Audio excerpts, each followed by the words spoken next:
ముఖ్యంగా రైతుల కోసం కూడా చెప్పాలని వెళ్ళడం జరిగింది.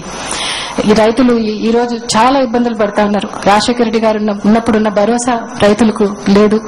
మరి రైతుల గురించి ఆ రోజు ఆయన చాలా అంటే ఉచిత విద్యుత్ ఇవ్వడం దగ్గర నుంచి, అప్పులు తీసివేయడం దగ్గర నుంచి, విత్తనాలు గాని ఎరువులు గాని ఏవి కూడా ఆయన దాంట్లో ఆయన కరెంటు గాని అది కూడా ప్రతిదీ కూడా సొంతంగా స్వయంగా అజమాయిషీ చేసేవాళ్ళు.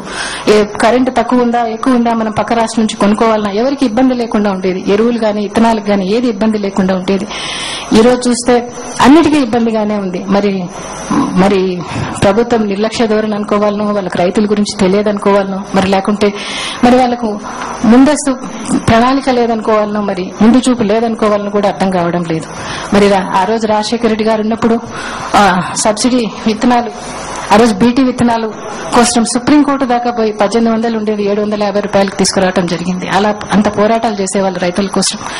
మరి ఇవాళ సబ్సిడీ విత్తనాలు దొరకడం లేదు, కావాల్సినంత విత్తనాలు దొరకడం లేదు. మళ్ళీ ఏ రైతులు నిలబడితే లాఠీ చార్జ్ చేస్తా ఉన్నారు. బ్లాక్ మార్కెట్ లో దొరుకుతా ఉన్నాయి. ఈ రోజు పత్తి విత్తనాలు 3000, 2500 వరకు జరుగుతా ఉంటాయి.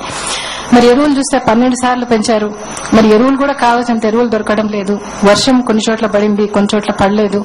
మరి సకాలంలో ఆ రోజు రాజశేఖర రెడ్డి గారు ఉన్నప్పుడు బ్యాంకర్స్ తో మాట్లాడి ముందస్తు రుణాలు బాగా ఇప్పించేవాళ్ళు. మరి ఈ రోజు రుణాలు సరిగా అందడం లేదు. అంత అప్పులు చేసి విత్తనాలు తెచ్చుకునే చోట పంట వేసుకోవడానికి కొన్ని చోట్ల వర్షం లేదు. కొన్ని చోట్ల బోర్లలో నీళ్లుండి వేసుకుందామంటే కరెంటు లేదు. కరెంటు లేక వాళ్ళు కొన్నిసార్లు బిందెలతో నీళ్లు తెచ్చి విత్తనాలు ఎత్తుకోవడం జరుగుతుంది. ఈ రోజు వర్షం వస్తే కూడా ధైర్యం చాలట్లేదు రైతులకు, గిట్టుబాటు ధర ఉండడం లేదు. ఆ రోజు రాజశేఖర రెడ్డి గారు ఉన్నప్పుడు ఎంఎస్పీలో బస్తాకు 100 రూపాయలు ఎక్కువ రావటం వచ్చిన సందర్భాలు ఉన్నాయి. ఇవాళ 300 రూపాయలు తక్కువకు అమ్ముకోవాల్సి వస్తోంది. ధాన్యం పూర్తిగా అమ్ముకోలేని పరిస్థితిలో ఉంటా ఉన్నారు. వర్షం వచ్చినా కూడా రైతులు పంట వేసుకోవాలంటే భయపడతా ఉన్నారు.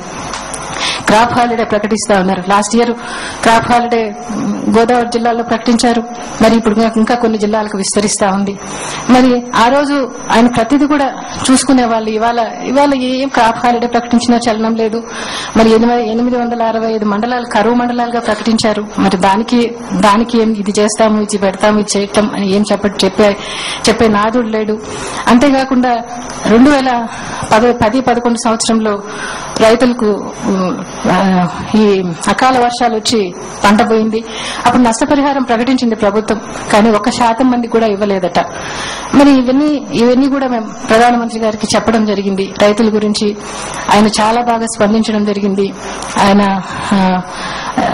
నేను చెప్పినప్పుడు కరెంటు విషయంగా ఆలోచన చేస్తానమ్మా అని చెప్పడం జరిగింది. కరెంటు ఆ రోజు రాజశేఖర రెడ్డి గారు ఉచిత విద్యుత్ ఇస్తే దాన్ని కూడా ఉపయోగించుకోలేకపోతా ఉన్నారు అని చెప్తే కరెంటు గురించి ఆలోచిస్తానని చెప్పారు. మిగతా అన్నిటి కూడా నేను కూడా రైతును, తప్పకుండా నేను ఇవన్నీ పరిశీలిస్తాను నేను కూడా అని చెప్పడం జరిగింది. అట్లా అగ్రికల్చర్ మినిస్టర్ దగ్గరికి వెళ్లి చెప్పడం జరిగింది.